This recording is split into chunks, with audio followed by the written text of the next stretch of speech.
കഴിഞ്ഞൊരു 2-2.5 മണിക്കൂറായിട്ട് ജാസ്മിൻ ഗബ്രി ചർച്ചയാണ് ലൈവില്.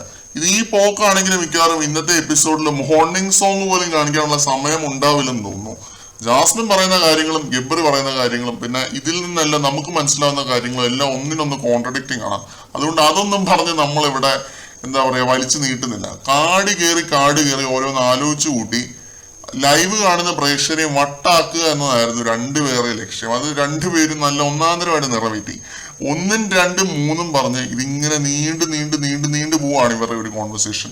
ഇതിനിടയ്ക്ക് ഗബ്രി പറയുന്നുണ്ട് റസ്മിനാണ് ആവശ്യമില്ലാതെ അതിന്റെ ഉള്ളിൽ ഓരോ കാര്യങ്ങൾ ഇഞ്ചക്ട് ചെയ്ത് വെച്ചത് എന്നാ. ജാസ്മിൻ പറയുന്നുണ്ട് ഇതുവരെ എനിക്ക് ക്ലാരിറ്റി ഇല്ലായിരുന്നു, ഇപ്പോൾ ക്ലാരിറ്റി ഉണ്ട്, നീ എന്റെ ഫ്രണ്ട് മാത്രമാണ് എന്നൊക്കെ പറയുന്നുണ്ട്. ഈ ഒരു നീണ്ട ചർച്ച മൊത്തം കേട്ട് കഴിഞ്ഞപ്പോൾ എനിക്ക് തോന്നുന്ന ഒരു കാര്യം, ഈ കാണുന്ന എല്ലാ പരിപാടികളും ഇവരുടെ പ്ലാനിങ് ആണെന്ന് തന്നെയാണ്. പുറത്തുനിന്ന് പ്ലാൻ ചെയ്ത് വന്നതാണ്.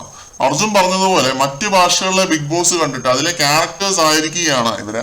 പ്രേക്ഷകരെ പറ്റിച്ച് ഇവർക്ക് മതിയായില്ലേ എന്നാണ് ഞാൻ ഈ ആലോചിക്കുന്നത്. അല്ല, ഈ പ്രേക്ഷകരെ കുറിച്ച് ഇവർ ആലോചിക്കണ്ട, ഫാമിലിയെ കുറിച്ചെങ്കിൽ ഒന്ന് ആലോചിച്ച് ഒരു ഫുൾ സ്റ്റോപ്പ് ഇട്ടൂടെ? അല്ല, എങ്ങനെ ഫുൾ സ്റ്റോപ്പ് ഇടാനാണ്? നനഞ്ഞ സ്ഥിതിക്ക് കുളിച്ചു കയറാം എന്നുള്ള മൈൻഡ് സെറ്റ് ആണ് രണ്ടിനും. എന്തായാലും എപ്പിസോഡിലേക്കുള്ള 2.5 മണിക്കൂർ നാടകം കാഴ്ചവെച്ചതിന് ശേഷം രണ്ടും കൂടി കൈ കൊട്ടിച്ചിരിക്കുന്നുണ്ട്.